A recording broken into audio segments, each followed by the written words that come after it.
आत्मा त्वं गिरिजामती सहचराः प्राणा शरीरं गृहम् पूजा ते विषयोपभोगरचना निद्रा समाधि स्थिति संचारः पदयो प्रदक्षिणा विधि स्तोत्राणि सर्वा गिरो यद्यत् कर्म करोमि तदखिलं शम्भो तवाराधनम् करचरण कृतं वा कार्यजं कर्मजं वा श्रवणनयनजं वा मानसं वा पराधं विहितं विहितं वा सर्वमेतशस्व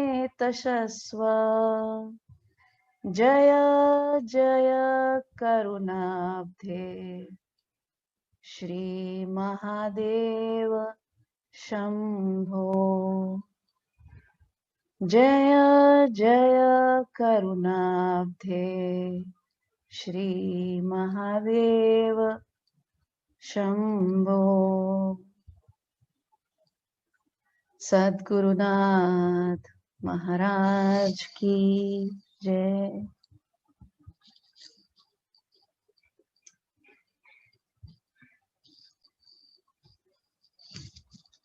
बड़े ही आदर और सम्मान के साथ आप सभी का आज के इस वेबिनार में स्वागत है। हम सब पिछले सप्ताह से कर्नल धीरेन्द्र सिंह जी को सुन रहे हैं, उनकी आध्यात्मिक यात्रा के बारे में और उनके अनुभवों के बारे में। आज उसी का कंक्लूडिंग वेबिनार है।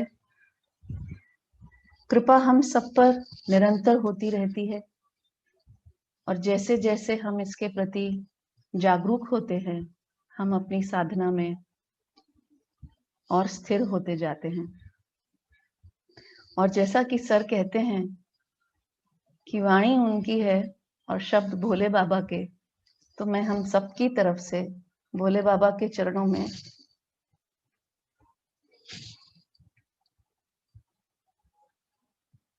प्रणाम करती हूँ।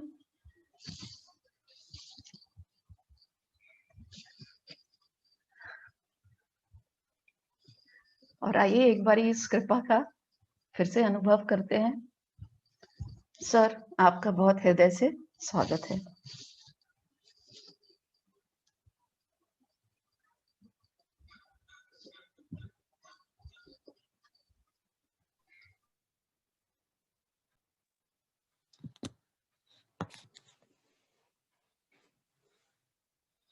जय गुरु, जय भोले बाबा। वेबिनार में शामिल सभी भाइयों और बहनों को नमन। मैं सभी भाइयों बहनों से अनुरोध करूंगा कि आज फिर मेरी यात्रा में मेरे साथ चलें, जिससे कि जो यात्रा मैं शुरू कर रहा हूं वो सफ़र आसानी से कट सके। पिछले मीटिंग में, वेबिनार में, मैंने अपने बहुत सारे जो स्पिरिचुअल एक्सपीरियंसेस हैं, जैसे आउट ऑफ बॉडी, शरीर से बाहर की यात्रा, डिवाइन फ्रेग्रेंस, दैवी सुगंध, ट्रांसफर ऑफ एनर्जी जैसे शक्तिपात, एनर्जी फील्ड शक्तिपिंड, और मेडिटेशन के कई तरीके बताए। आज मैं ये बताना चाहता हूं कि जो भी मैंने पिछले वेबिनार में एक्सपीरियंसेस बताए, वो एक भव्य इमारत की सिर्फ आधारशिला है। वो भव्य इमारत गुरु द्वारा बताए गए साधना से ही प्राप्त होगी। वो साधना के रास्ते पर रखने के लिए भोले बाबा की कृपा से बीच बीच में ऐसे कुछ अनुभव देते गए जिससे मैं रास्ते से न हटूं, लेकिन वो अनुभव पर्याप्त नहीं होते, अनुभव के आगे चलना होता है। और आज हम फिर से, चूंकि बताए गुरु जी के बताए हुए रास्ते पे ही हम लोग चल सकते हैं, इसलिए ये मैं जो आज का वेबिनार है, मैं कुछ गुरुओं के बारे में दो दो शब्द कहना चाहूँगा, जिन्होंने इस रास्ते में मैं उनके साथ उनसे मिला और उनकी कृपा दृष्टि मुझ पर पड़ी। सबसे पहले मैं बताना चाहूँगा कोल्हापुर के संत श्री मंगलेश्वर जी, उनसे मेरा मिलने का 5-6 बार अनुभव हुआ। जैसे मैं आपसे बात कर रहा हूँ, मेरे सामने उनका चेहरा नजर आ रहा है, चौड़ा माथा है, बड़ा सा ललाट और प्रेममयी आंखें मुझे देख रही हैं। उन्होंने मुझे एक बार मेरी पीठ थपथपा करके, जब मैं अपने अनुभव उनको बता रहा था, तो उन्होंने ये बोला था कि आपको बहुत अनुभव होंगे। ये उन्हीं की कृपा थी शायद, जिन अनुभवों का मैंने पिछली बार जिक्र किया। इसके बाद एक और स्वामी जी थे, स्वामी नित्यानंदा। इनसे मुझे 2 बार मिलने का मौका मिला। उनकी एक बात जो मुझे हमेशा ध्यान में रहती है, उनका स्पॉन्टेनियसली आंसर करना किसी का, और उनका बाल स्वभाव मैं इसलिए बोल रहा हूं, जब मैं पहली बार उनसे मिला तो वो आपस में जो भक्त लोग हैं उनका मैच करा रहे थे और स्वयं एक टेबल के ऊपर चढ़े हुए थे। कोई भी टीम अगर पॉइंट स्कोर करती तो पांव से जैसे छोटा बच्चा उछल उछल कर खुश होता है, उस प्रकार से वो खुश होते और तालियां बजाते। वो चीज मेरे जेहन में समा गई कि बाल स्वरूप होना ही शायद एक भगवान को पाने का एक तरीका होता है। इसके बाद मैं साइंटिस्ट संत हमसा आश्रम के स्वामी ब्रजेश्वरन से 2 बार मिलने का मेरा मौका मिला। एक वाकया मुझे याद है, जब दूसरी बार हम उनके पास गए थे, वो ऊपर बैठे हुए थे और नीचे जमीन में हम लोग बैठ करके सोचा थोड़ा ध्यान कर लें, और हम ध्यान करने लगे। थोड़ी देर बाद जब मैंने अपनी आंखें खोली, उनको मैंने देखा, वो हमारे थ्रू अस ही was staring in the wilderness, क्षितिज में कहीं दूर देख रहे थे, और वो जो आंखें हमारे हृदय को पार कर जा रही थी, वो आंखें मेरे नजरों के सामने इस समय भी मौजूद हैं। एक दृष्टा के भाव वो सिर्फ हम लोगों को देख रहे थे। इसके अलावा मैं सूपे जी हैं जो महामिलन मठ के से संबंध है उनका, और विट्ठल महाराज जी के वो भक्त हैं। तो पहले सूफे जी से मिला और उसके बाद उनके द्वारा मैं विट्ठल महाराज से भी मिला, उनके बारे में बाद में। एक बार मैं बॉम्बे से इंदौर आ रहा था और एयरपोर्ट पे मुझे एक दुबले पतले सफेद वस्त्र में, एक वस्त्र लपेटे एक सन्यासी दिखे। भीड़ थी नहीं, वो अकेले बैठे हुए थे। उनके सामने जाकर के मैं भी बैठ गया। मुझे लगा कुछ अट्रैक्शन है इनके चेहरे पे, और मैं गया और मैंने मुस्कुरा से उनसे पूछा कि आप कौन हैं। वो सिर्फ मुस्कुराए और कुछ बोला नहीं। फिर थोड़ी देर बाद अपने झोले में से एक फोटो निकाली, वो जंगली महाराज की फोटो थी, उन्होंने मुझे दिया। वो फोटो लेकर के मैंने उसको देखा, वो पुराने जैसे मैंने पिछली बार डिस्क्राइब किया था वही फोटो थी जिसमें चक्रास वगैरह मेंशन होते हैं। मैंने आंख बंद किया और ध्यान करने लगा, और 5-6 मिनट बाद जब मैंने आंख खोली, शायद 10 मिनट हो गए होंगे, तो उनको मेरी तरफ देखते हुए और मुस्कुराते हुए पाया। शब्द कुछ नहीं बोले, सिर्फ नजरें से नजरें मिली और मुझे बहुत अच्छा लगा। उसके बाद फिर मैं उसी फ्लाइट में हम इंदौर आए, और जब इंदौर में मैं पहुंचा तो देखा बहुत सारे लोग खड़े थे, उनके पीछे पीछे ही मैं एयरप्लेन से उतर के आया, उनको देखा किस सहज भाव से चल रहे थे, दुबले पतले, नंगा पाँव, नंगे, और एक कपड़ा लपेटे हुए, मुझे बहुत अच्छा लग रहा था। उनके पीछे पीछे मैं चलता गया। जब वो बाहर निकले, बहुत सारे लोगों ने उनको घेर रखा था। तो मैंने एक पुलिस वाले से पूछा, मैंने कहा ये कौन संत हैं, ये जो अभी अभी सामने जा रहे हैं? तो उन्होंने बताया ये जंगली महाराज हैं। तो ये जंगली महाराज थे। जंगली महाराज, बाद में मैं उनसे एक दो बार इंदौर मिला, वो भी नहीं बोलते हैं, बोलते नहीं है, वो अक्सर मौन रहते हैं। तो उनसे भी मिलने का सौभाग्य प्राप्त हुआ, उनकी भी कृपा दृष्टि मुझ पर पड़ी। अब मैं आगे की यात्रा प्रारंभ करता हूं। 2006 और 2008 का जो समय था, ये मेरे लिए बहुत अच्छा समय था। इसके दौरान एक ऐसा लगा जैसे मैं किसी चक्र में फंस चुका हूं, उससे बाहर नहीं निकल पा रहा था। मेरे दिलो दिमाग में सिर्फ ईश्वर, भगवान, भोले बाबा, इनके अलावा और कुछ नजर नहीं आ रहा था। मेरी जो सोशल लाइफ थी वो खत्म हो रही थी, और मुझे अंदर ही अंदर अच्छा लगने लगा।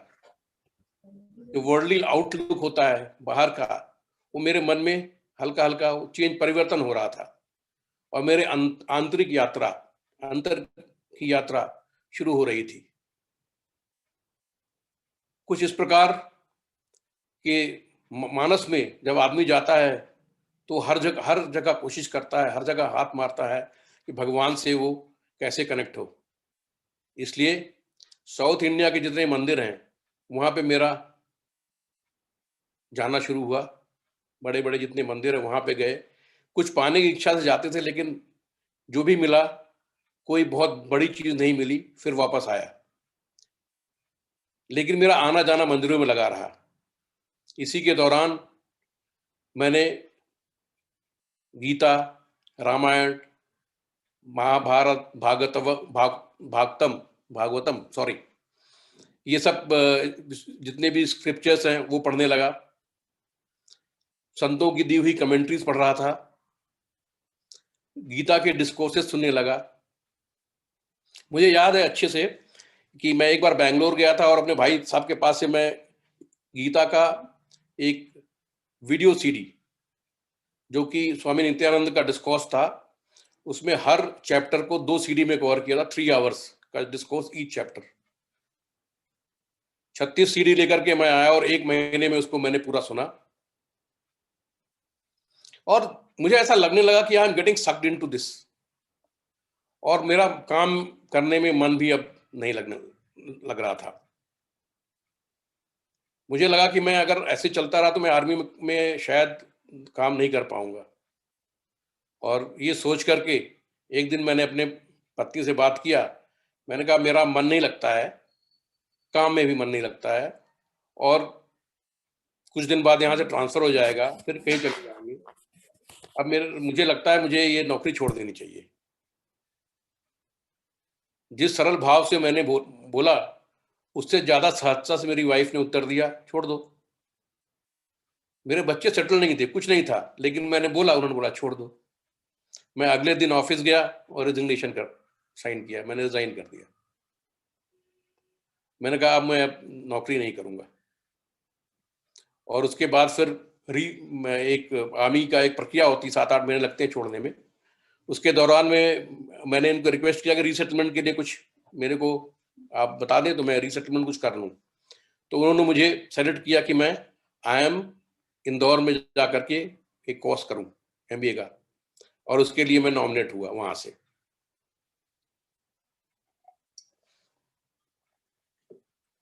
IIM इंदौर पहुंच चुका हूं अब मैं। वहां पे दिन भर शाम भर पढ़ाइयाँ चल रही हैं, सुबह से शाम, लेकिन मैं वक्त निकाल लेता था जब भी समय मिलता। जिस प्रकार से ध्यान सीखा हुआ था उसी प्रकार से मैं ध्यान करने लगा, और उसमें मस्त रहने लगा। अच्छा लगता था, अपना काम करो, ध्यान करो, कुछ काम था नहीं। और जो IIM इंदौर जो है, इंदौर की जो लोकेशन है ब्यूटीफुली लोकेटेड है। ये एक तरफ महाकाल विराजमान है, तो दूसरी तरफ ओंकारेश्वर, उसके बीच में है हमारा इंदौर, और यहाँ पे मैं था। आया में रहते रहते मैंने कई बार ओंकारेश्वर, एक बार ओंकारेश्वर, एक बार मैं महाकालेश्वर। सैटरडे संडे की छुट्टी होती, मैं किसी न किसी जगह में चला ही जाता। मैं आपको एक वाकया बताता हूँ ओंकारेश्वर का। ओंकारेश्वर में एक दिन जब एक गया तो मन में इच्छा हुई कि अगली बार मैं सुबह सुबह आऊंगा और ओंकारेश्वर में एक पंचकोशी परिक्रमा है, वो मैं परिक्रमा करूंगा। मेरे मन ने मुझे बोला और मैं आया। मैं शाम को आकर के रात में ओंकारेश्वर में रुका एंड अर्ली मॉर्निंग मैंने परिक्रमा शुरू करी। परिक्रमा जो है जहां से शुरू होती है वहां पे अभी विठल महाराज का आश्रम है। उस टाइम में मुझे नहीं मालूम था कि एक आश्रम वहीं से परिक्रमा शुरू होती है। खैर, मैं परिक्रमा करने लगा, जा रहा था। 5 किलोमीटर की परिक्रमा है। आगे जाके जंगल पड़ता है और जब मैं जंगल के इलाके में पहुंचा, थोड़ा आगे बढ़ा, तो वहां पे सैकड़ों बंदर उछल कूद कर रहे थे। जहां तक नजर जाए मुझे सिर्फ बंदर ही बंदर नजर आ रहे थे और पूरे इलाके में मैं सिर्फ अकेला था, एक इंसान, सैकड़ों बंदर। और वो फैले हुए 500 मीटर 600 मीटर जहां तक नजर जा रही है। और रोड के ऊपर बैठे हुए, जो छोटा सा ट्रैक बना था उस पर बैठे हुए हैं। तो थोड़ी देर के लिए तो मुझे डर लगा। मैंने कहा ये परेशान करेंगे, फिर मैंने कोई बात नहीं, जय भोले बाबा बोला और मैं चलता गया। और ताजुब की बात तो जो उनके पास से निकलूं वो साइड से हट जाएं, और जब मैं पार कर जाऊं फिर उछल कूद करना शुरू कर दें। अगर कोई बंदर पूछ रखा हुआ है रास्ते के ऊपर, हल्के से साइड से पूछ उठा ले और मुझे निकलने दे। इस प्रकार से मैंने परिक्रमा पूरी की। मुझे लगता है भोले बाबा की कृपा थी, उन्होंने सोचा होगा इसको ज्यादा न डराया जाए, इसलिए उन्होंने मेरी मदद करी और मैं वो परिक्रमा पूरी करके वापस आया। ये बहुत अच्छा एक वाकया मेरे साथ हुआ था। अब एक वाकया मैं महाकालेश्वर का ही बताना चाहूंगा। तो रात में खाना खा करके, काम खत्म करके, अपना होमवर्क वगैरह जो मेरा था वो खत्म करके जब मैं बिस्तर पे लेटा एक दिन, तो मेरे मन से अचानक से आवाज आई, कल महाकालेश्वर चले चलते हैं।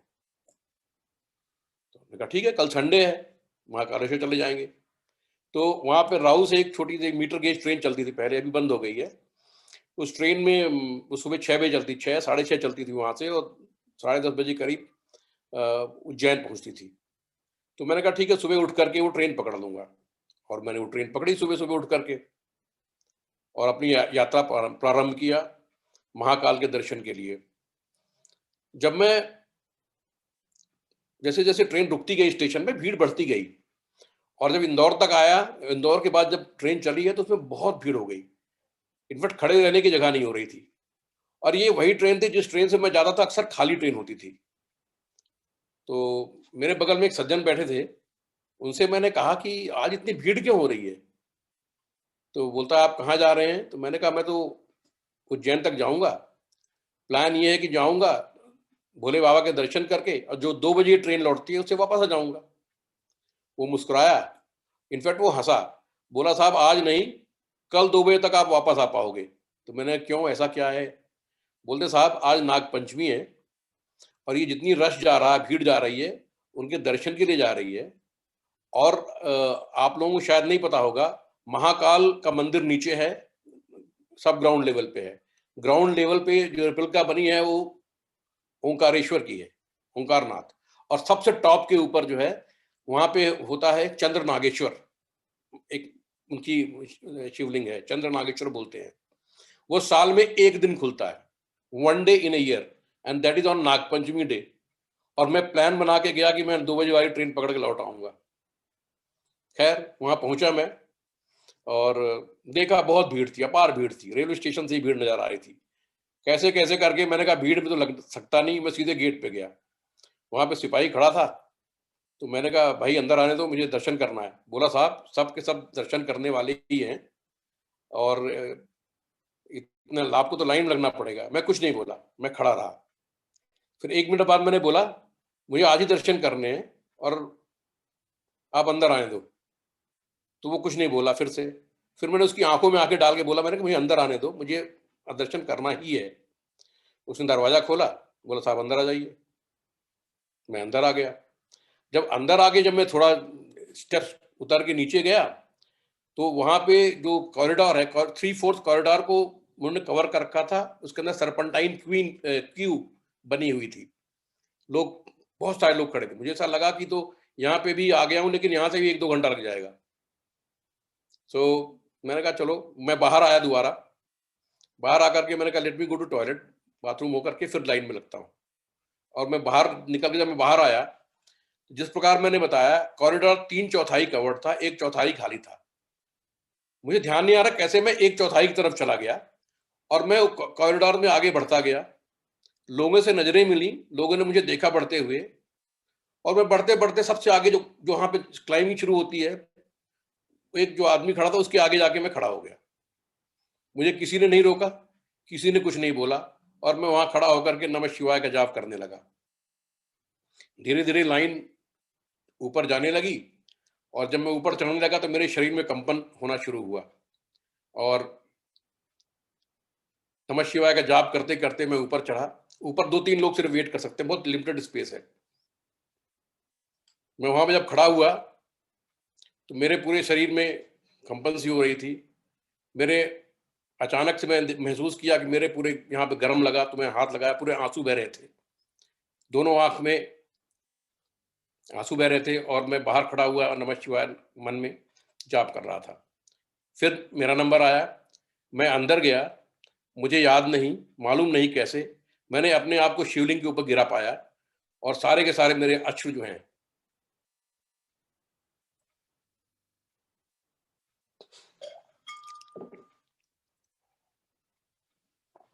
शिवलिंग को अर्पित किया। और ये जैसे ही प्रक्रिया, जैसे ये हुआ, एक जोरदार का बिजली का झटका मेरी आंख में और राइट शोल्डर में लगा। राइट शोल्डर में पल्पिटेशन शुरू हो गए, आंख फड़कने लगी। थोड़ी देर बाद मैं वहां से उठा और मैं बाहर आया। मेरे भुजा का जो फड़कना था वो 3 दिन तक चलता रहा। ये जो मेरा जो अनुभव है, ये मुझे भोले बाबा ने बुलाया था। रात में उन्होंने बोला तुम सुबह आओ, और सारे रास्ते मेरे लिए खाली हो गए। बड़े आसानी से मैं वहां गया, और 2 बजे की ट्रेन से मैं वापस आ रहा था, जैसा मैंने प्लान किया था। तो इस प्रकार का मेरा महाकालेश्वर का अनुभव रहा। ऐसे करते करते 6-7 महीने गुजर गए, कोर्स खत्म हो गया, और मैं वापस चेन्नई चला गया। चेन्नई में जब मैं गया, वहां से बैंगलोर, तो भाई साहब के साथ, तब तक मैं भाई साहब को नए गुरुजी का पता लग गया था। वो तो हमेशा जाते रहते हैं, हमेशा नए गुरुओं के साथ। तो उन्होंने बताया एक सूफे जी हैं, चलो आज उनसे मिल के आते हैं। तो मैंने कहा ठीक है, चलते हैं। तो हम सूफे जी के यहाँ गए, उनके घर में बैंगलोर में, और उनसे मिले, उनसे ये सारी चर्चाएं की। तो सूफे जी ने बोला कि आपको अब बहुत हाई लेवल गुरु की जरूरत है, क्योंकि आपके शरीर के अंदर इतनी ऊर्जा आ चुकी है कि ये कंट्रोल कर पाना मुश्किल होगा। ये इतनी शक्ति हो रही है, ऊर्जा है शरीर के अंदर, ये दिमाग पे भी फैल सकती है। इसलिए आपको एक जो गुरु जी हैं उनसे आपको मिलना चाहिए, और वही अभी आपको सही रास्ता दिखाएंगे। तो उन्होंने बोला आप ऐसा करो, 26 फरवरी को 2008 आप कलकत्ता में आ जाओ, मैं आपको वहां पे विट्ठल महाराज जी से मिलवाऊंगा, उनसे आपको मैं इनिशिएशन करवाऊंगा, उसके बाद आपका जो रास्ता है सरल हो जाएगा। मैं कलकत्ता गया, पर विट्ठल महाराज जी से मिल नहीं पाया, वो किसी वजह से हॉस्पिटल में एडमिट थे। फिर वापस आया। फिर 2 महीने बाद जब मैं दोबारा बैंगलोर गया, मैं तो अपनी छुट्टी के प्लान के अनुसार गया था, लेकिन भगवान का कुछ जुगाड़ होता है। वहां पे जब गया, पता लगा विट्ठल महाराज जी बैंगलोर आए हुए हैं।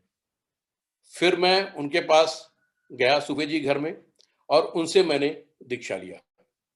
उन्होंने मुझे एक मंत्र दिया, जिस मंत्र के बारे में आपने कई बार सुना, जो में चलता रहता है। बैंगलोर से लौट करके आया, अब मैं मंत्र जाप करने लगा, साधना भी करता, मेडिटेशन करता, और मंत्र जाप भी। उसके साथ साथ में शुरू हो गया राम नाम लेखन। राम जी के बारे में, श्री राम एक जो लिखते हैं वो मैंने लिखना शुरू किया, और 1 साल तक मुझे बोला था 1 साल तक लिखना है, तो 1 साल तक मैं रोज बिना गैप के कंटिन्यूसली मैंने 1 साल तक राम नाम लिखा, और नए रिजॉल्व के साथ फिर मैं मेडिटेशन करता। लेकिन फिर भी मन में संशय रहता है, ये मन बहुत शरारती होता है।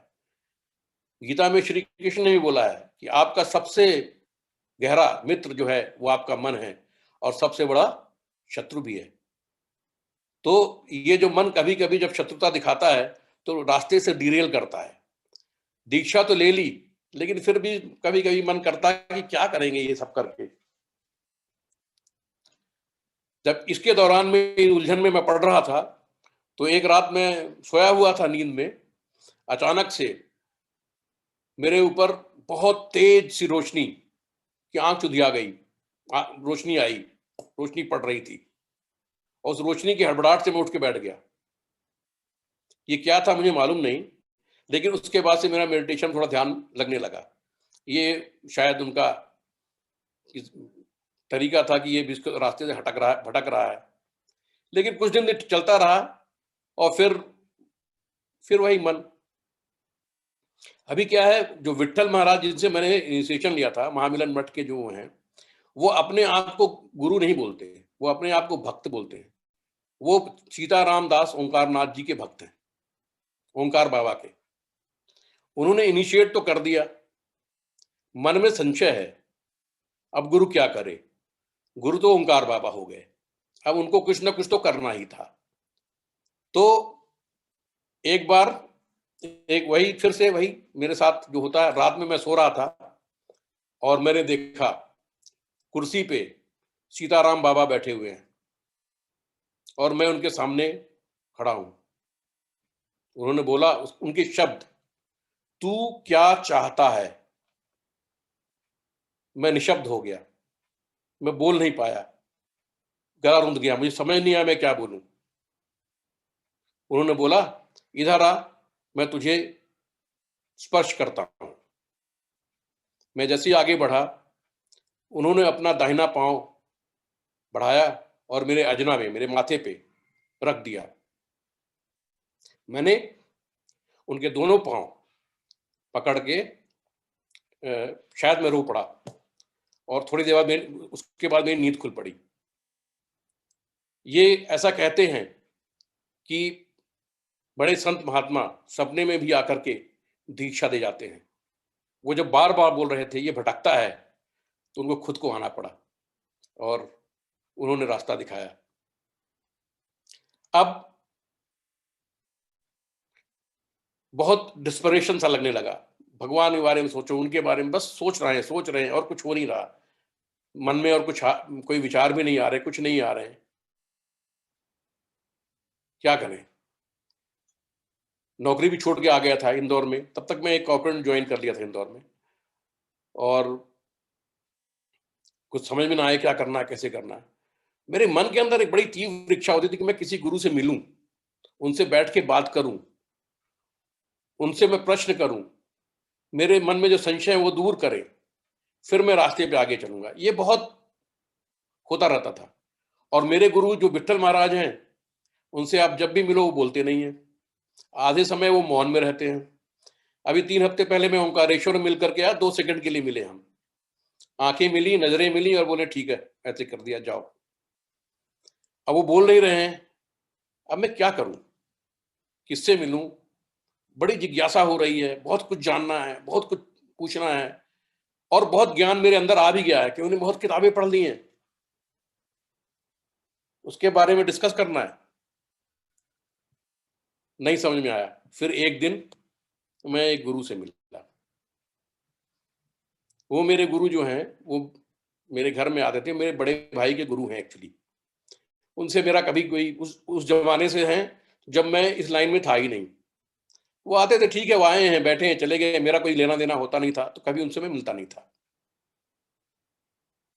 वो जो है, उनके बारे में इतना बताऊंगा कि उनके गुरु का नाम मैं भूल रहा हूं। वो मथुरा वाले हैं। जो पगला बाबा थे उनके गुरु भाई हैं।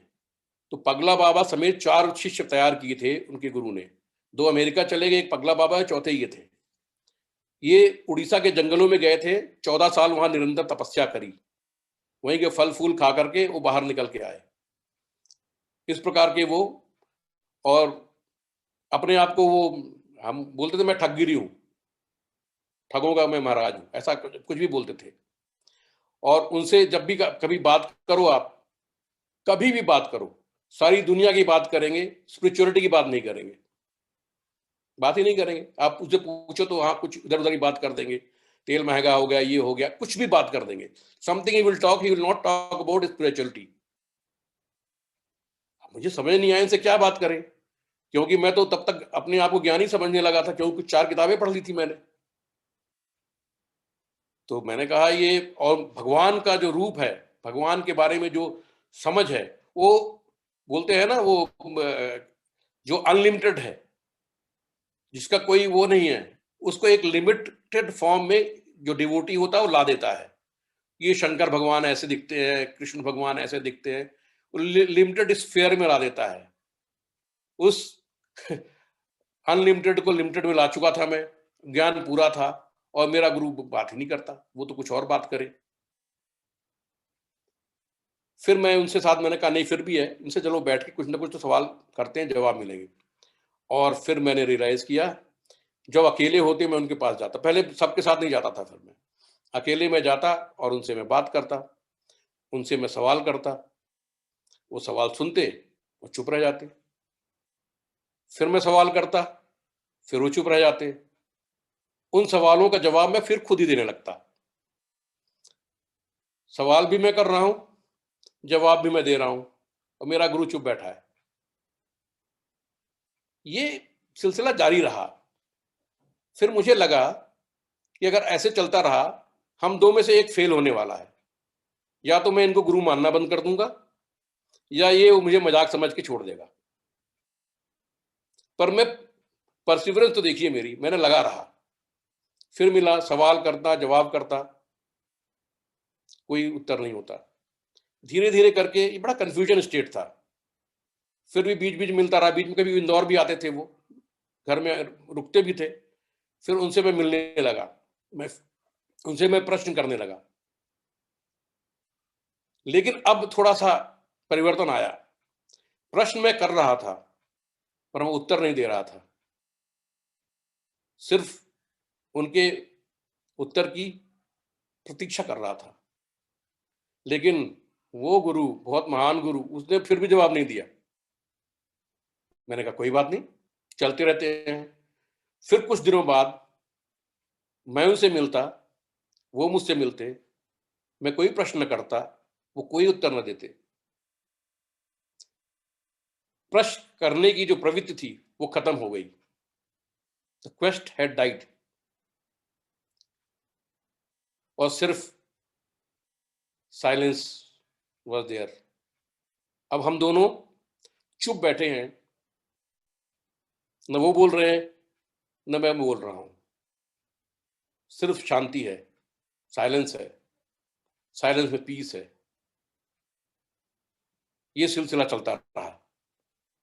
अब एक कॉर्ड स्टक हो गया, अब लगा गुरु अब नहीं छोड़, अब शायद कुछ करेगा। ये जो लैंग्वेज है साइलेंस की, बहुत पीसफुल लैंग्वेज है। और फिर कुछ दिनों बाद धीरे धीरे करके गुरु जी ने भगवान के बारे में बताना शुरू किया। इस स्टेज पे जितना ज्ञान किताबों से प्राप्त हुआ था, वो सीधे के सीधे उन्होंने डायरेक्टली ट्रांसमिट किया। किताबों का ज्ञान अधूरा था, कुछ और चीजें दिमाग में उतरने लगी, कुछ और समझ आने लगी, चीजें अच्छा लगने लगा। और गुरु जी का दिया हुआ, विठल महाराज का दिया हुआ मंत्र अब रिसाइट करने लगा। अब मंत्र जो है वो मेरे प्राणों के साथ बहने लगा। धीरे धीरे करके वो जो मंत्र है, सांस के साथ, इनकमिंग आउट गोइंग के साथ वो मंत्र चल रहा है।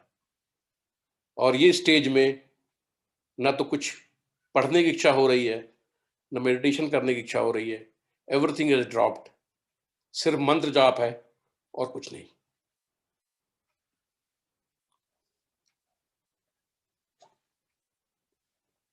मंत्र जाप चल रहा है, लेकिन इस मंत्र जाप के साथ एक और परिवर्तन हो रहा है। अंदर ही अंदर अब कुछ हो रहा है, अंदर कुछ एक प्यार का बीज अंकुरित हुआ है। अब बहुत ज्यादा प्यार हृदय में उत्पन्न होता है। जिसको भी देखता हूं सबके साथ जुड़ने, ऐसा लगता है मैं जुड़ा हूं, सबके प्रति प्यार होता है। लव के साथ धीरे धीरे कंपैशन भी आ गया।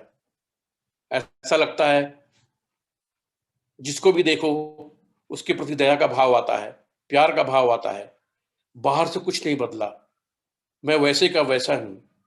पत्नी के लिए वैसे, दोस्तों के लिए भी वैसा। अभी भी मजाक चल रहा है, अभी हंसी मजाक हो रहा है, पर अंदर ही अंदर पता नहीं प्यार उमड़ रहा है, बहुत कंपैशन हो रहा है। और एक स्टेज आ रही है कि बहुत लेजीनेस से लगने लगा है, कुछ करने का मन नहीं करता, बस बैठे हैं तो बैठे हैं। ये पता नहीं कैसा ये समय चक्र चल रहा है। एक हल्के हल्के करके एक लेजीनेस आया और किताबों पढ़ने का मन खत्म हो गया। मंत्र चल रहे हैं, अब कहीं बैठे हुए, खड़े हुए, चलते हुए मंत्र का जाप हो रहा है।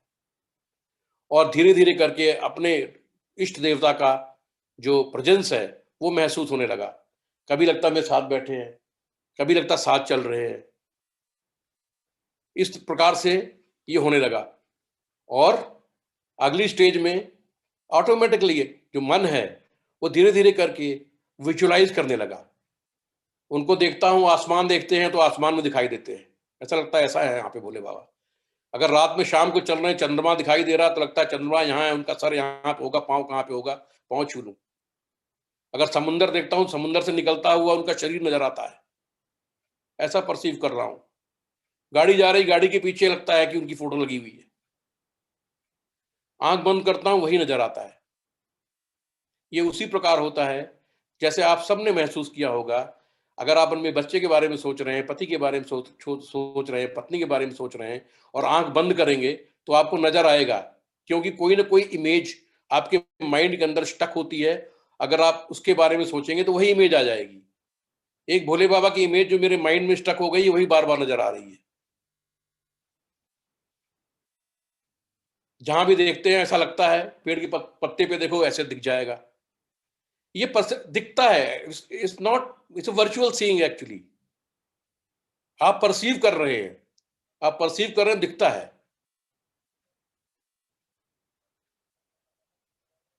इस प्रकार से होने लगा। और कुछ दिनों बाद मेरे दिमाग में एक प्रश्न, सभी डिवोटी के दिमाग में होता है, मेरे दिमाग में भी होता था शुरू में। और ऐसा लगता था श्री राम की पूजा करूं कि कृष्ण की करूं कि भोले बाबा की करूं कि माँ दुर्गा भी पढ़ लेता हूं, हनुमान जी को भी नमस्कार कर लेता हूं। ऐसा सब डिवोटी के अंदर में आता है। लेकिन मैंने महसूस किया, जब अबंडेंस ऑफ लव हैपेंस, जब बहुत ज्यादा प्यार होता है, तो आपको भगवान के प्रति, राम के प्रति भी उतना ही प्रेम उमड़ता है, कृष्ण के प्रति भी उतना ही प्रेम उमड़ता है, शिव के प्रति भी, सबके प्रति वो जो प्रेम है वो उमड़ता है और सब एक जैसे लगने लगे हैं। इस स्टेज पे आकर के महसूस होता है कि सब एक ही हैं। पहले जो महसूस होता था, सवाल उठते थे, कौन ज्यादा बड़ा है, कौन छोटा है, किसकी पूजा की जाए। अब ऐसा नहीं लगता है, अब सब एक समान है। जब राम के बारे में सोचते हैं तब भी आंखों से अश्रुधारा निकलती है, जब कृष्ण के बारे में सुनते हैं तब भी वही होता है। और भोले बाबा के साथ तो हमेशा पुराना बंधन है, वो तो होता ही है। इस प्रकार से ये चीजें होने लगी धीरे धीरे। जैसे मैंने बताया कि मंत्र जाप चल रहा है, और मैंने कई बार अपने गुरुजी से मैंने बोला कि आप मुझे इनिशिएट करो। मैंने कहा अब इनिशिएशन का टाइम आ गया, आप इनिशिएशन करिए। वो हंस दिए, उन्होंने कभी मुझे इनिशिएट नहीं किया। शायद उनको मालूम था मैं तो ऑलरेडी इनिशिएटेड हूं, मुझे क्या इनिशिएट करना है। शायद उनको किसी ने भेजा कि इसका रास्ता भटक रहा है, इसको रास्ता दिखाओ, इसलिए वो आए। उन्होंने इनिशिएट नहीं किया। अब मैं आपको एक दो चीजें बताना चाहूंगा। एक, मैंने उनसे बातों बातों में एक दिन मैंने उनसे कहा कि ये अच्छा होता अगर मैं वैरागी होता, गृहस्थ ना होता, तो ये रास्ते में चलने से मेरे को आसानी होती, आराम होता। तो उन्होंने बोला अच्छा। तो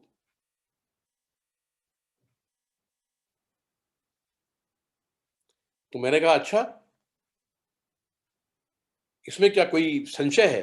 तो उन्होंने बोला नहीं, संशय तो नहीं है, पर मुझे सिर्फ इतना बताओ वैराग्य का मतलब क्या होता है। तो मैंने कहा वैराग्य का सिंपल मतलब होता है जिसके जो गृहस्थ ना हो वो अपने मन से कुछ भी कर सकता है। बोलते नहीं, ये वैराग्य का मतलब ही नहीं है, तुम्हें वैराग्य का मतलब ही नहीं मालूम। तो मैंने कहा बताइए। तो बोलते हैं तीन चीज होती हैं, राग, अराग, वैराग्य। राग मतलब जोड़ना, अराग मतलब तोड़ना, टूट जाना। वैराग्य उसके ऊपर होता है। और वैराग्य तब होता है, वैराग्य का मतलब होता है प्रेम, अबंडेंस ऑफ लव। सिर्फ प्रेम ही होता है वैराग्य। जब आप प्रेम करते हैं, आप अपने आप से प्रेम करते हैं, अपने पत्नी से, बच्चों से प्रेम करते हैं। फिर दायरा बढ़ता है, आप दोस्तों से, समाज से प्रेम करते हैं। फिर दायरा और बढ़ता है, सोसाइटी से, फिर इंसानियत से प्रेम करते हैं।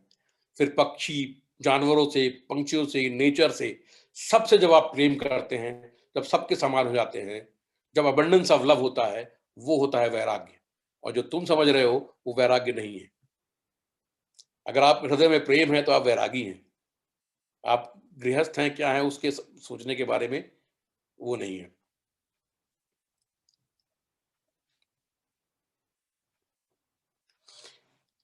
इतने दिनों से ये वेबिनार चल रहा है और हम लोग गुरुओं के बारे में बात कर रहे हैं।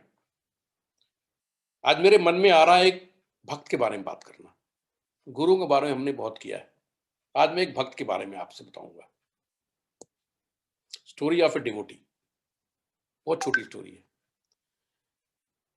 मैं अपने सोसाइटी में घूमते घामते, मॉर्निंग वॉक करते हुए, नॉर्मल जो करता रहता हूँ, कान में गाना सुनते हुए, भजन सुनते हुए वॉक कर रहा था। और वॉक करते करते एक दिन मैं सोसाइटी के मंदिर पहुंचा। तो मंदिर में जाता हूँ, पंडित जी थे। और पंडित जी से मैं कभी कभी बात कर लेता हूँ, मुझे गेरुआ वस्त्र पहनते हैं जो मुझे अट्रैक्ट करता है। और दूसरा, यहाँ पे कोई स्पिरिचुअल चीज के बारे में कोई बात करता नहीं है। तो मैंने कहा चलो आज पंडित जी से बात करते हैं। तो मैं वहां पे गया और मैंने उनसे बोला कि पंडित जी क्या हाल चाल है, नॉर्मल पूछने के बाद फिर मैंने उनसे बोला पंडित जी बताएं क्या यहाँ पे कोई संत महात्मा है क्या, मेरी मिलने की बहुत इच्छा होती है। तो पंडित जी बोलते हैं यहाँ पे सर कोई नहीं है, और इस ड्रेस में आपको सब फ्रॉड ही मिलेंगे। तो मैंने कहा पंडित जी आपने तो पहन रखा है। और ये बोल के हम लोग हंस रहे थे। फिर अचानक से मैंने बोला नहीं पंडित जी ऐसा नहीं है, मैं एक महात्मा को उसी समय एक लेडी आई वहां पे, वृद्ध औरत थी, वो आई, हमारी बात सुनी पर हमने ज्यादा ध्यान नहीं दिया। तो उन्होंने बोला, मैंने बोला पंडित जी ऐसा नहीं है, एक संत को तो मैं भी जानता हूं, वो ओंकारेश्वर में रहते हैं, विट्ठल महाराज हैं, और सीताराम बाबा के अनुयायी हैं, पर वो बात नहीं करते हैं, इसलिए मैं सोच रहा था कोई और मिले उनसे बात करूं। जब मैंने ये बात कही तो वो जो लेडी थी उन्होंने बोला भाई साहब आप सीताराम बाबा से मिले हो? मैंने कहा नहीं। तो उन्होंने बोला मैं मिली हूं। तो मैंने कहा बहुत अच्छी बात है। और मैंने कहा आप बंगाल से होंगी? तो बोलती हाँ। इतना कह करके उनके शरीर में कंपन होने लगा और अश्रुधारा बह निकली। और मुझसे वो बंगाली में बात करने लगी, बंगाली में लगातार बोले जा रही थी, रो रही थी, बोल रही थी। और मैं सामने खड़ा सुन रहा, मुझे समझ नहीं आया क्या हो गया, क्या करूं। थोड़ी देर मैंने रियलाइज किया कि शायद मैं भी रोने लगा। तो उन्होंने रुक करके बोला आपको भाई साहब बंगाली बहुत अच्छे से आती है?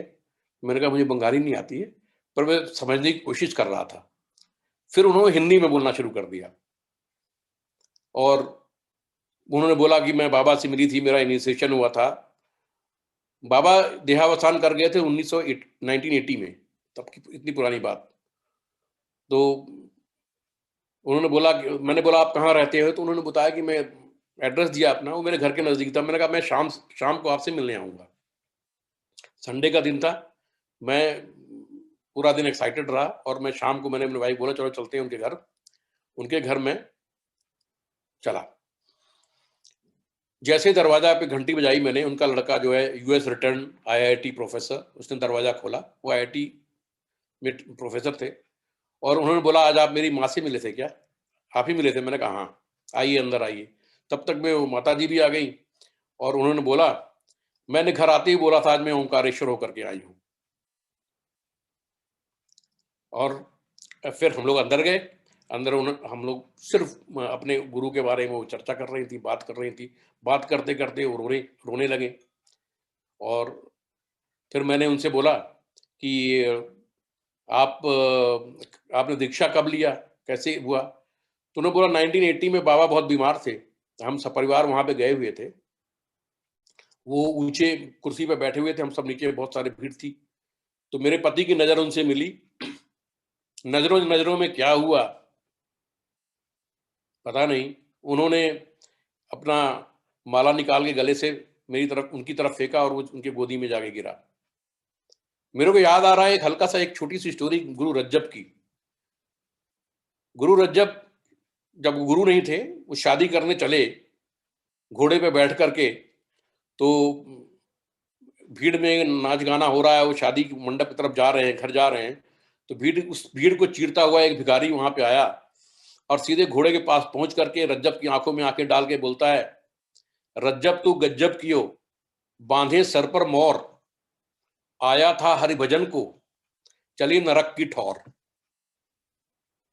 ये 4 लाइन बोल करके जब उसने उसकी आंखों में देखा, तो रज्जब सीधे घोड़े से नीचे उतरे और उसके पैर पकड़ लिए और उसके साथ साथ चले गए। और उसके बाद वो बहुत बड़े संत बने। नजरों का ये खेल है। बाबा सीताराम दास ओंकार नाथ ने क्या देखा, उनकी नजर ने, उनके पति ने क्या देखा, एक दूसरे के होके रह गए। वो 35-36 साल पहले शायद इनिशिएट किया था और वहां भी है नहीं। और वो जो भक्ति है उनमें दिखाई दे रही है। बात करते करते वो रोने लगती, अपने गुरु को याद करती और कहती कि मुझे तो इसके बारे में कुछ पता नहीं, देश दुनिया के बारे में। जब तक मेरा मेरा करती रही, कुछ समझ नहीं आया। जब से तेरा तेरा करने लगी, अब कोई दिक्कत नहीं होती। ये भक्त की कहानी है। और उन्होंने बोला, भाई साहब, भगवान मंदिरों में नहीं रहता, भगवान भक्तों के बीच में रहता है। इस समय हम लोग बात कर रहे हैं, वो यहाँ पे है। मैंने पूछा कि आपके पति का कैसे, कब गए? तो उन्होंने बोला कि वो 57 साल के थे। एक दिन बाबा ने बोला आ जाओ, और वो चले गए। एक जिसको बोलते हैं वर्ल्डली ट्रेजरी, जीवन का सबसे बड़ा दुख, इतने सरल शब्दों में उन्होंने बोल दिया। कोई गम नहीं, कोई दुख नहीं, गुरु ने बुलाया, वो गुरु के पास चले गए। ऐसा भक्त मैंने कभी नहीं देखा। और मुझे लगता है कि जब भक्त बलवान होता है तो भगवान उसके पास तो होते ही है। कुछ लोग ही समझ पाएंगे ऐसी भक्त की कहानी को। चलिए मैं अब आपको बताता हूं इष्ट देवता के बारे में। अपने अपने इष्ट सबके होते हैं। मुझे लगता है कि हम सबको अपने इष्ट देवता से बात करनी चाहिए। आपके कई प्रश्नों के उत्तर मिल जाएंगे। एक बार मैं बैठकर ध्यान कर रहा था और ध्यान में मुझे ऐसा लगा, ये निराकार ब्रह्म क्या है? सब बोलते हैं किताबों में पढ़ा हुआ है। इसका उत्तर मुझे मिला। मैं जब आंख बंद करके मैं बैठा हुआ था, तो मेरे सामने 3 डायमेंशनल चीजें नजर आ रही थी। बिल्डिंग थे, गाड़ी थी, जंगल थे, पहाड़ थे, सूर्य थे, सितारे थे, सब नजर आ रहा था। और मैं बैठा उसी में बुझा हुआ था निराकार ब्रह्म क्या है। अचानक से धीरे करके एक ग्रे शेड ने एक तरफ से आया और पूरे सबको कवर कर लिया। और सिर्फ वहां पे एक शेड था, और वो जो शेड था,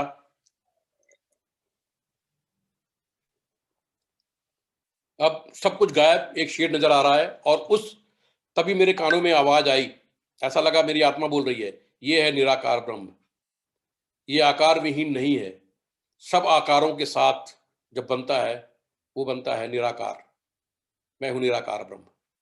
तो इस प्रकार से जो है आप देवता से बात करेंगे तो निराकार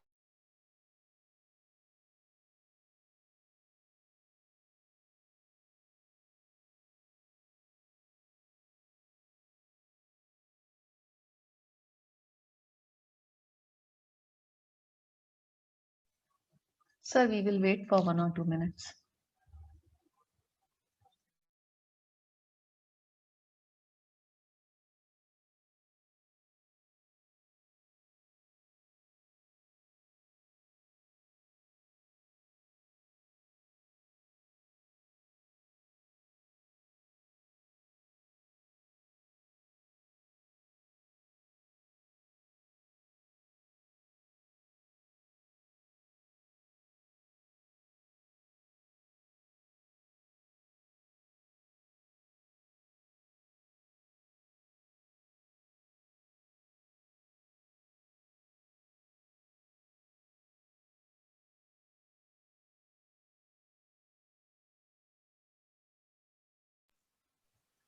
Emma, should I call him and check?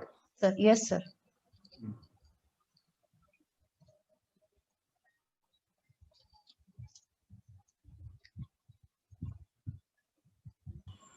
He is there, but he's on mute. Sorry, can you hear me now? Can you put me on the screen?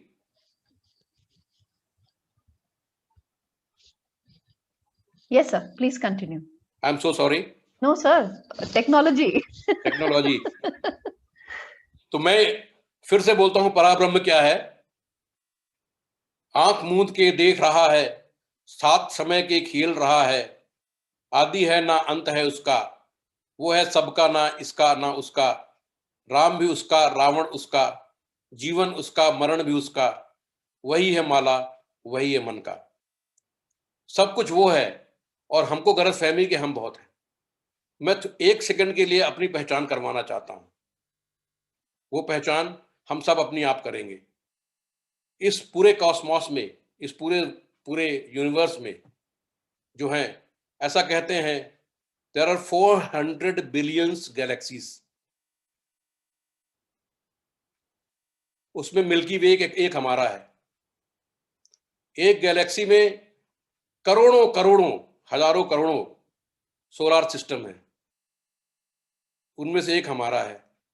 उस सोलर सिस्टम में कितने प्लैनेट्स हैं, उसमें पृथ्वी एक हमारी है।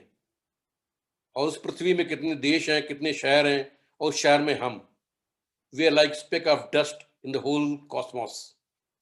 ये हम लोग हैं। अपने आप को जो हम बोलते हैं हम, वो हमारा अहंकार है और कुछ नहीं। हम यही हैं, speck of dust, that's it. और बाकी सब वही है। लेकिन मन, मैंने पहले बोला था, वो मानता नहीं है। ऐसा लगता है कर मैं ही रहा हूं, सब कुछ मैं करता हूं। इसी समस्या के साथ एक दिन मैं ध्यान कर रहा था। किसी समस्या से मैं परेशान था और ध्यान करते करते मेरे सामने एक अंगूठे के बराबर स्मॉल पर्सन एक अपीयर्ड, और मैंने बोला कि आप, मैं परेशान हो गया हूं, एक समस्या है जो मेरी संभल नहीं रही, मैं इतना कर रहा हूं और ये समझ नहीं आ रहा ये कैसे दूर होगी। वो बोलते हैं तुम कर रहे हो, कर तो मैं रहा हूं, तुम कौन हो? तो मैंने कहा अगर आप कर रहे हैं तो मैं क्या कर रहा हूं? तो उन्होंने कहा नहीं, मैं ही कर रहा हूं, तुम कुछ नहीं कर रहे हो। और मेरी आंख खुल गई। जो सेंस ऑफ डूअरशिप था, जिसको मुझे लग रहा था कि मैं ही सब कर रहा हूं, उन्होंने एक रास्ता दिखा दिया कि ऐसा नहीं है, सब करने वाला कोई और, हम लोग कोई और। इसलिए ये जो प्रश्न जो मन में कभी कभी आता है कि मैंने ये कर दिया, उसका ये बहुत अच्छा उत्तर था। मैं कुछ चीज जो मेरे समझ में आई है वो मैं अब कहना चाहूंगा कि जो मेरी अंडरस्टैंडिंग है कि जो स्पिरिचुअल पाथ है ये कोई एक रास्ता नहीं है, सबका अपना अलग रास्ता है। न कोई आपसे आगे है, न कोई आपसे पीछे है। आप बिल्कुल सही जगह पे हैं और बिल्कुल सही चल रहे हैं। सो जहां पे भी हैं आप सीरियसली वहां से चलते रहिए, अपने गुरु के ऊपर फेथ रखिए, डिवोशन भक्ति जगाइए। जो अपने इष्ट देवता है वो आपको भक्ति देंगे। अब सवाल ये उठता है कि आपके इष्ट देवता कौन है। कुछ लोगों को शायद नहीं पता होगा। उनके बारे में दो शब्द जो मेरी समझ है, जो मैं कहना चाहूंगा कि आपके इष्ट देवता कौन है। मेरे इन शब्दों के साथ शायद आपको अपने इष्ट को पहचानने में मदद मिलेगी। आप जो हैं वो अपने इष्ट देवता के स्वरूप हैं। जो भी आप हैं आप इष्ट देवता के रिफ्लेक्शन हैं। अगर आपके स्वभाव के अनुसार आपका मन बता देगा कि आपके इष्ट देवता कौन है।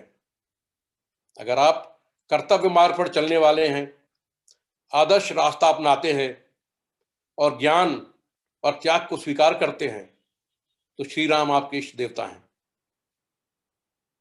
अगर आपका मन में प्रेम है, उल्लास है, उत्सव है, सरल है और कर्तव्य के लिए कोई और भी रास्ता अपना सकते हैं तो शायद आप कृष्ण के पुजारी हैं।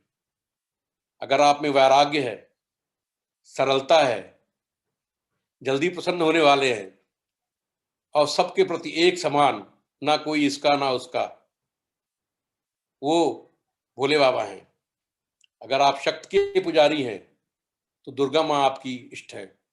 अगर आप भक्त के पुजारी हैं तो हनुमान जी आपके भक्त हैं। इस प्रकार से अपने स्वभाव के अनुसार आप पहचान जाएंगे आपके इष्ट देवता कौन है। उनसे आप बात करिए, आपको बहुत सारा उत्तर मिल जाएगा। एक मेरी समझ जो है कि ये जो कंपैशन है ये हर इंसान में अगर आता है तो आप समझिए आप सही रास्ते पे चल रहे हैं। लेकिन कंपैशन जो है ये शुरू कहां से होता है? सबसे पहले कंपैशन अपने आप से होता है। अपने आप से प्रेम करिए। जीवन में हर इंसान के हृदय में कोई ना कोई डार्क सीक्रेट्स होते हैं, उनको छोड़िए, उससे विचलित मत होइए। वो आपके कर्मा हैं, वो आपका जो कर्म है वो चलेगा, उससे आपकी आराधना अलग चलेगी, साधना अलग चलेगी। इसलिए आप बिल्कुल करुणा से के प्रति भाव रखिए और करुणा सागर तो है ही है। जब आप करुणा आपके हृदय में होगी तो आप उनके साथ होंगे। दूसरा मैं एक और चीज बोलना चाहूंगा, एक सरलता। सरलता का मतलब होता है डोंट कीप ग्रजेस। अपने अंदर ग्रज मत रखिए। Don't live in contradictions. Let things पास। एक बोलते हैं ना लेट इट पास वाला एटीट्यूड अपनाइए, अच्छा रहेगा। Don't be serious. मजे करिए, खुश रहिए। मुंगले सर जी ने बोला था स्वतंत्र कुमार भाई साहब के लिए, बी प्रसन्न कुमार। तो आप प्रसन्न कुमार बनिए। आपको और कुछ की जरूरत नहीं है, सीरियस होने की जरूरत नहीं है। और इसके अलावा आखिरी में मैं ये बोलना चाहूंगा कि अकेले थोड़ा बैठे, सिट अलोन। सब काम छोड़ करके थोड़ी देर अकेले बैठे, हो सके तो जमीन में बैठे, भजन एंजॉय करिए, कबीर के सुनिए, बहुत सारे भजन है उनको सुनिए और खुश रहिए। और आज वेबिनार के लास्ट में मैं ये बोलना चाहूंगा, मुझे एक वाकया याद आ रहा है। मैं गौड़ भाई साहब के साथ एक दिन मैं बॉम्बे से कोल्हापुर जा रहा था मुंगले सर जी के पास उनसे मिलने। दो आदमी हैं गाड़ी में, दोनों का एक इंटरेस्ट है स्पिरिचुअल टॉक। और मैं जैसे मैं अपने गुरु के साथ करता था, बहुत सारे प्रश्न, वो सारे के सारे प्रश्न मैंने गौड़ भाई साहब के ऊपर डाल दिए। सारे का उत्तर चाहिए। और उन्होंने बड़े प्रेम से मुझे समझाया और कहा, Dhirendra, you are expecting something very big to happen. तुम बहुत बड़ी चीज, ऐसा लगता है बस भगवान सामने आ ही जाएंगे। It doesn't happen that way. ऐसा नहीं होता है। अंदर चेंज आएगा, अंतरात्मा में चेंज आएगा। Feel the change. आज मैंने जो आपसे बात किया उस चेंज के बारे में मैंने बात किया। Feel the change. बस मुस्कुराइए और खुश रहिए। धन्यवाद।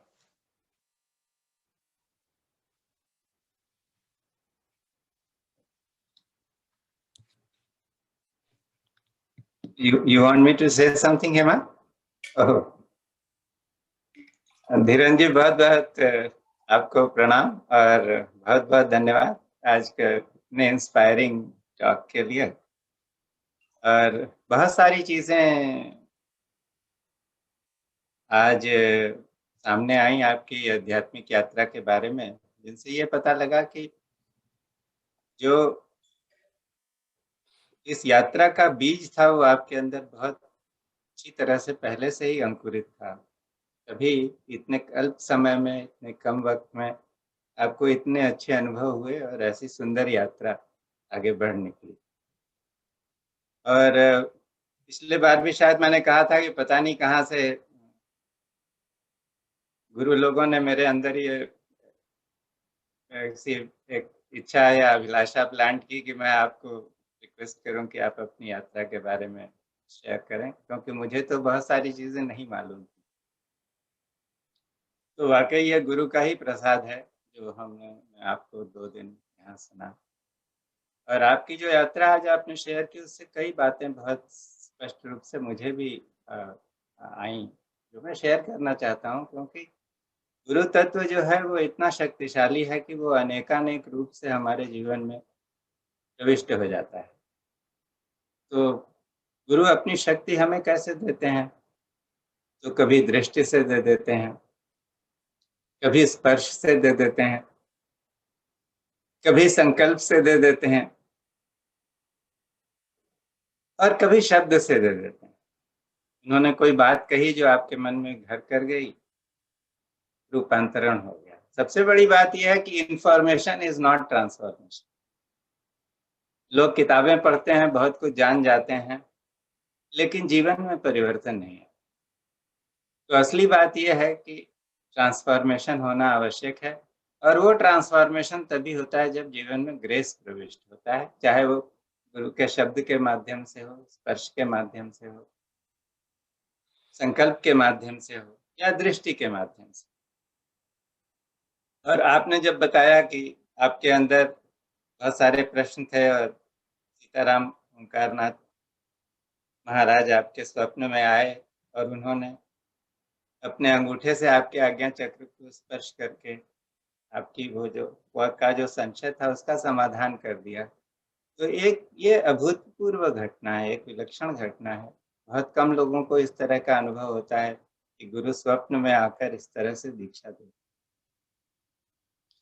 और एक चीज और मैं जो कहना चाहता हूँ कि आपने कहा कि बहुत सारे प्रश्न उबलते रहते। अब आपने जब जिक्र किया तो मुझे वो यात्रा भी याद आ गई जब हम दोनों साथ में कोल्हापुर गए थे। बहुत सारे सवाल आपने पूछे थे। तो बात ऐसी है कि प्रश्न का, और आपने कहा कि गुरुजी ऐसे मिले जिनसे मैं प्रश्न पूछता रहता था और वे उत्तर नहीं देते थे। और अंततः एक स्थिति ऐसी आई कि अब दोनों मिलते थे और चुपचाप बैठ जाते थे। वो प्रश्न पूछने का क्रम जो था वो भी समाप्त हो गया। तो ये आध्यात्मिक यात्रा में हम ऐसी जगह जाते हैं जहां पर कि हमको अपने से प्रश्नों के उत्तर मिलने लगे। जो चाहिए वो हमें मिल जाता है। एक अपना छोटा सा अनुभव मैं इस बारे में बताना चाहता हूँ कि मुंगले सर ने एक बार मुझसे बात करते करते कहा कि देखो, मैंने मराठी में पुस्तकें लिखी हैं लेकिन हिंदी में कोई किताब नहीं है। तो मैं चाहता हूँ कि तुम 100 सवालों का एक क्वेश्चन बैंक बनाओ जो अध्यात्म से रिलेटेड सवाल हों, और मैं उनका उत्तर दूंगा और तुम उसको रिकॉर्ड कर लो, नोट्स ले लो। और मुझे लगता है कि तुम हिंदी में उसको बहुत अच्छी तरह से, बहुत फेथफुली प्रकट कर सकोगे। और ये किताब एक तरह की एक प्राइमर हो जाएगी जो कि सारे साधकों के लिए, जो साधना के पथ पे हैं, उनको क्या क्या दिक्कतें आती हैं, उनको क्या समाधान चाहिए, कैसा उनका एटीट्यूड होना चाहिए, ये सारी चीज़ें उनको उस पुस्तक के माध्यम से मिल जाएंगी। तो मैं बड़ा खुश हुआ। दूसरे दिन ही जाकर एक टेप रिकॉर्डर खरीदा, के पास बैठा, एक सवाल का जवाब भी उन्होंने कुछ दिया। और शब्दों को व्यक्त करने में, कुछ लिखने में मुझे कभी कोई ऐसा हैंडीकैप नहीं महसूस होता था। लेकिन जब मैं बैठा तब लिखने, और मैं ज़्यादातर चीज़ें हाथ से लिखता नहीं, हाथ से लिखने की आदत न जाने कब की छूट गई।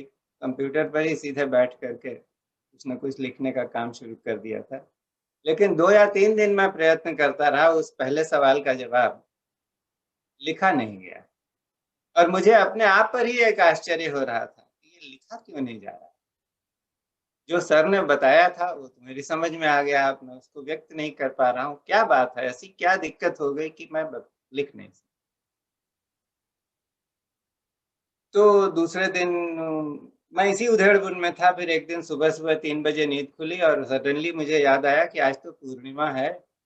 आज मंगलेश सर जो है कोल्हापुर से नरसोबावाड़ी जाते हैं, सुबह-सुबह 5 बजे दर्शन करते हैं वहाँ महाराज की पादुकाओं का, स्वामी नरसिंह सरस्वती की पादुकाओं का।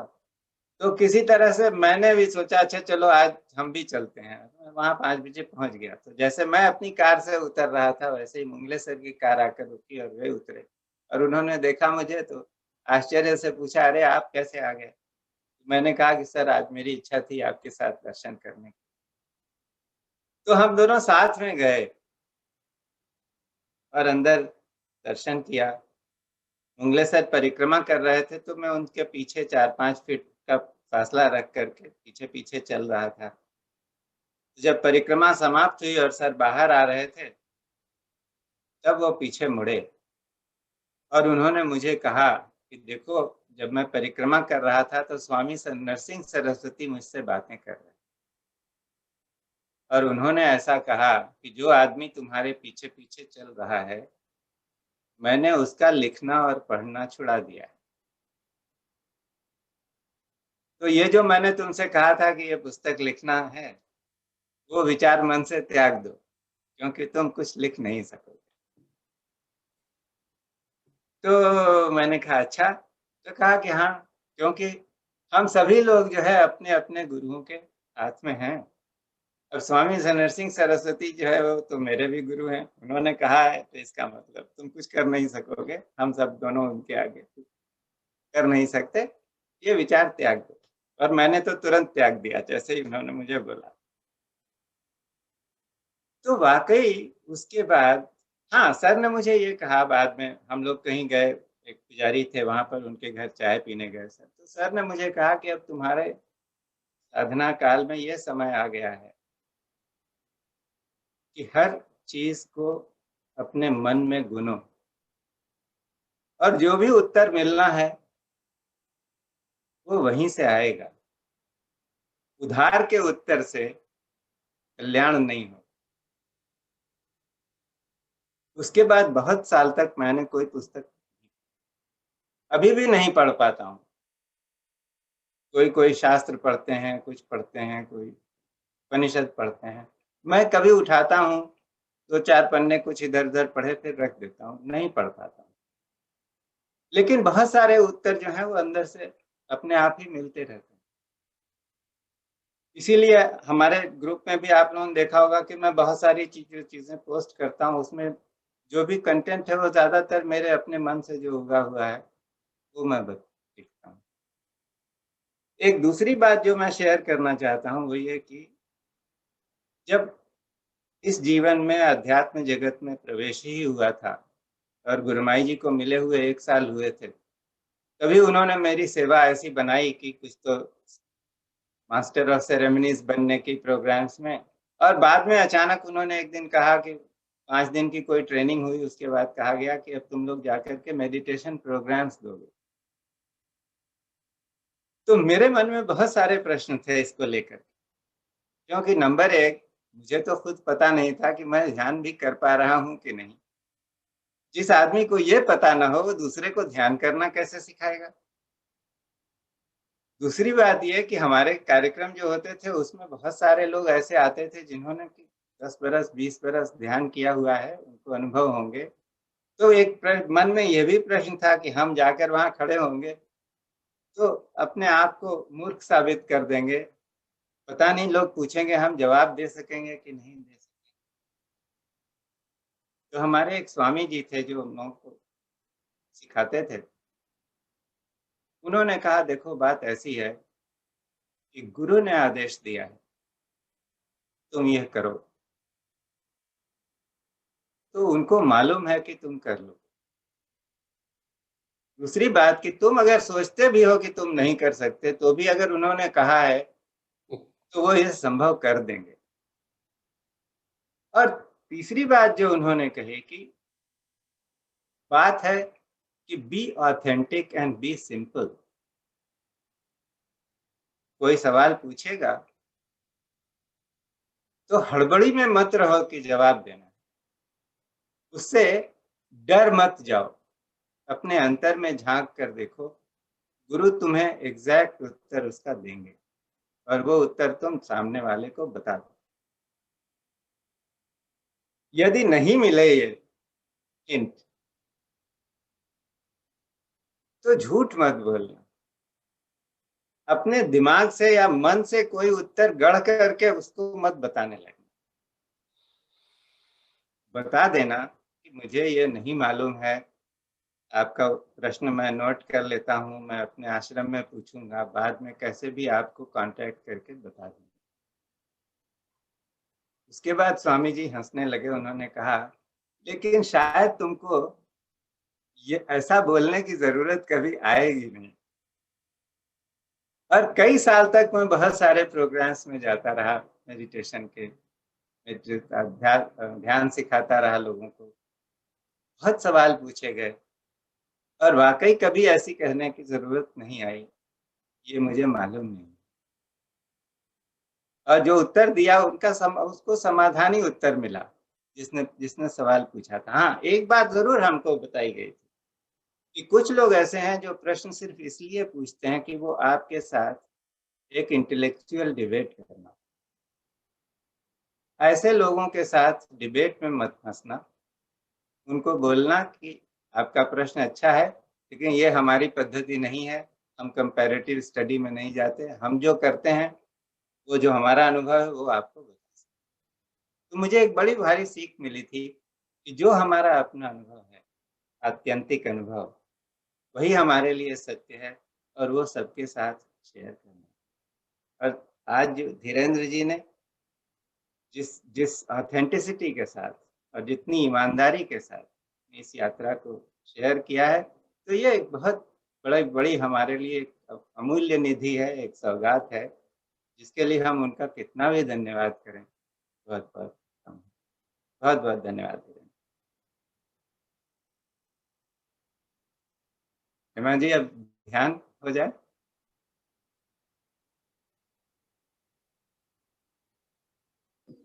जी sir. So you are going to lead us into meditation. Yes sir. Wonderful. Thank you sir. Sir ने बीच बीच में सर बहुत भावुक हो रहे थे और मुझे लग रहा था कि मेरे जैसा ही कोई आदमी है। नहीं, उन्होंने भक्त की कहानी बताई हमको। हाँ, ये बात मैं कहना चाहता था कि हमारे बीच में हेमा जैसी भक्त है जिसने कि भोले बाबा का नाम लिया और आंख से आंसू छलक पड़े, तो आप भी उसी कैटेगरी में। सर, एक भक्त की बात हो रही है तो मैं एक सुंदरकांड का एक श्लोक बोलना चाहूंगी जो मुझे बहुत पसंद है। शांतम शाश्वतम प्रेयमनधम निर्वाण शांति प्रदम ब्रह्मा शंभु फणेन्द्र सेव मनुषम वेदांत वेदम विभुम रामाख्यम जगदीश्वरम सुरगुरम माया मनुष्यम हरिम वंदेह करुणाकरम रघुवरम भूपाल चूड़ामणिम नान्यास्पृहाय रघुपते हृदय स्मदीये सत्यं वदामि च भवान् खिलान्तरात्मा भक्ति प्रयच्छ रघुपुण्ड निर्भरा मे कामादिदोषरहित कुरु मानसञ्च अतुलित बलधामं हेमशैलाभदेहं दनुजवन कृशानु गण्यानिनागगण्यं सकल गुण निधानं वानराणामधीशं रघुपति प्रिय भक्तं वातजातं नमामि रघुपति प्रिय भक्तं वातजातं Namami.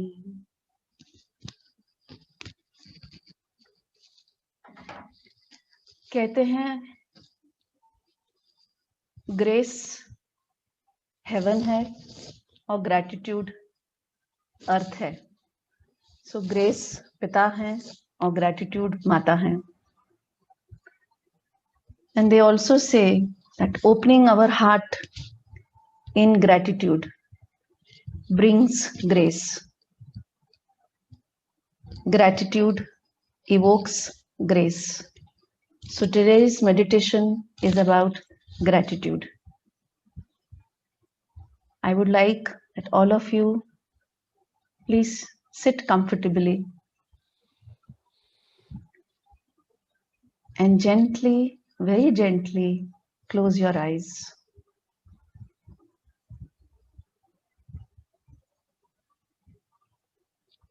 Take a slow, deep breath to bring yourself to the present moment and begin the process of feeling more and more peaceful and centered. Breathe into the belly so it expands as you breathe in, and gently it gets smaller as you breathe out. Now take a minute or two to mentally scan your body for any areas where there is tightness, soreness,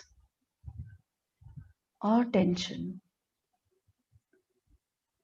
And breathe your warm, oxygen-filled breath into those areas. And as you breathe out, let all those tension releases.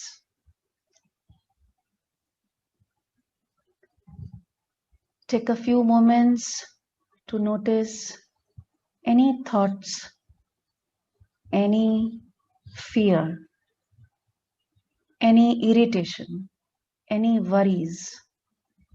Just breathe into them, observe them, and release them with your outgoing breath. Now that our bodies are little clearer, a bit more centered, a bit more open, we can begin to focus on the gratitude practice. With every breath, feel more grace. This guided meditation will increase the beautiful feeling of gratitude in your heart. Remember, universe loves gratitude, grateful people. Just give gratitude the chance to come up naturally. And when it comes up, just let yourself sink into the feeling. Surrender to it.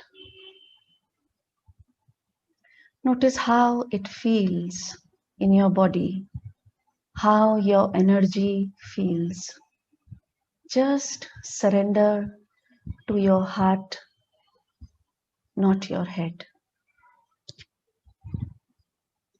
I will be bringing your awareness to the aspects of your life that you are thankful for. First, bring your awareness to your breath. Each breath gives you life.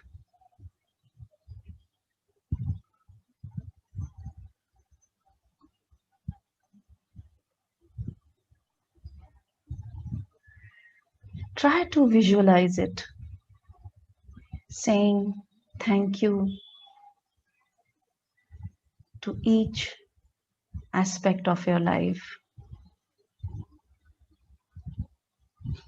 Now be aware of your heart beating, pulsating,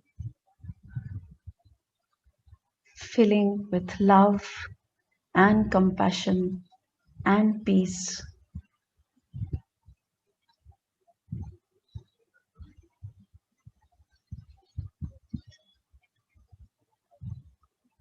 The universal supreme God, all gods and goddesses,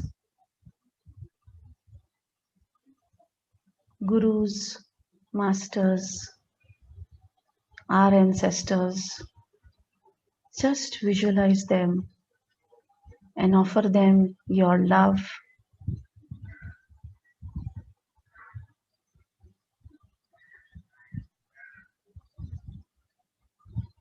This body that you are in,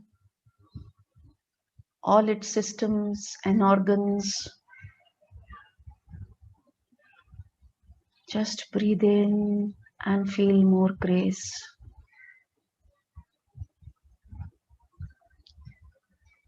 The universe, Mother Earth, Father Sky, and all their elements, all plant and animal kingdom who share and support our life.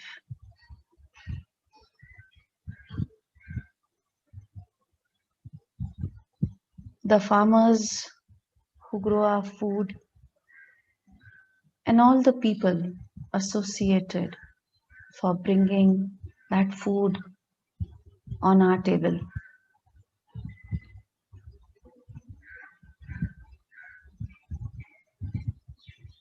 And now experience the warmth, love, and compassion that gratitude brings into your heart.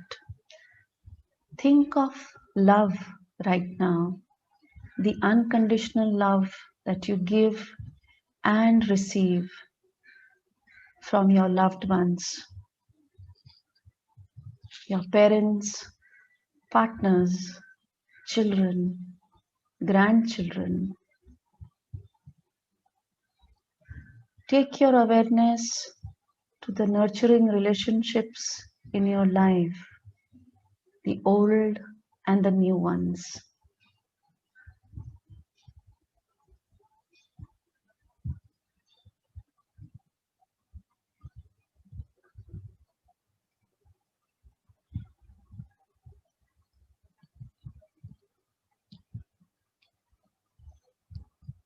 Material things that come to you unexpectedly, things that flow to you with great effort and commitment and hard work.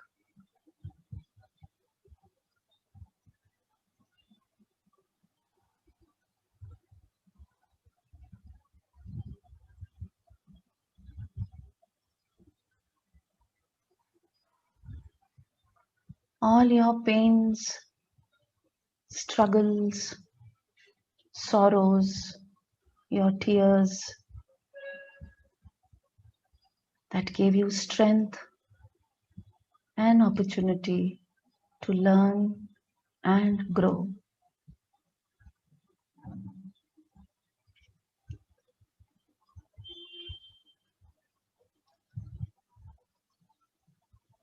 All your helpers, old and new, which helped you.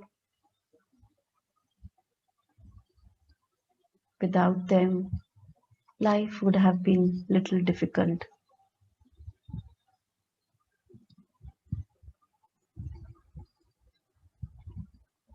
All our pets, if you had or have, they taught you unconditional love, patience, and acceptance.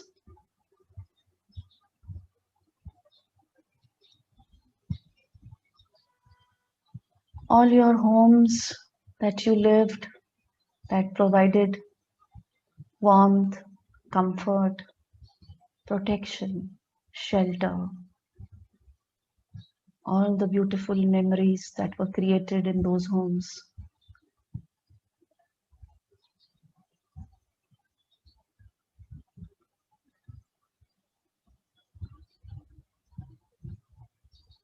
Bring your awareness to all the vehicles that took you from one place to another with great comfort.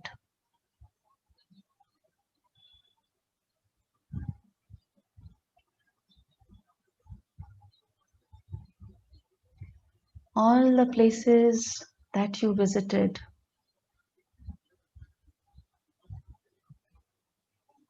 the places that nurtured you, also gave you fond memories, gave you growth and stability.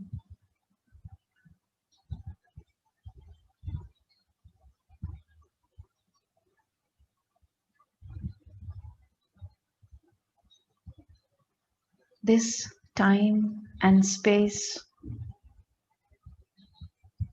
we have created. And yes, the technology by which we are able to do this practice.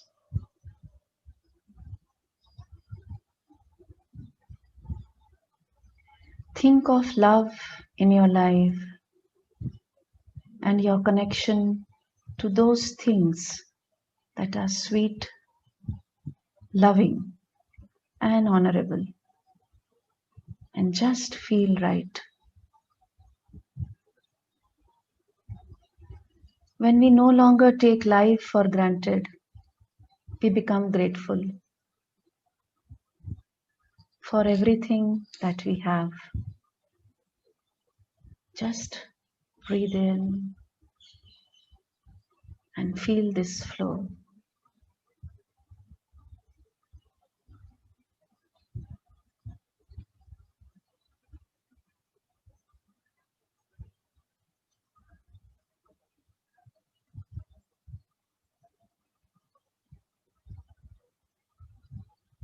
Experience the warmth, love,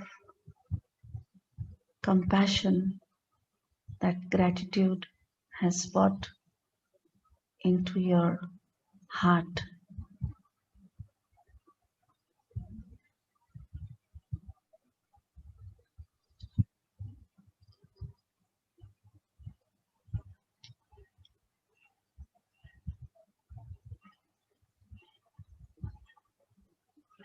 When we no longer take life for granted, we become grateful for everything that we have, the smallest and the biggest.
You can remain in this relaxed state as long as you like. When you are ready, end your gratitude meditation with the following affirmation. Thank you for the many blessings that I have been bestowed with. May these blessings multiply as I continue to notice and give my gratitude to them. Thank you, thank you, thank you. Now, very slowly, come back to your breathing.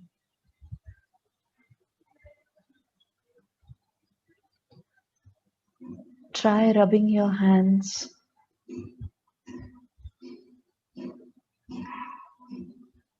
and gently massaging your eyes or any part of your body that requires some more attention. And yes, to you also, I always say to myself, Khush raho.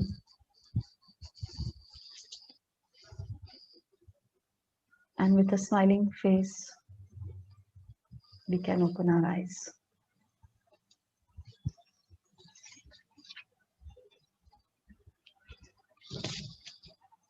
We will close with the closing mantra.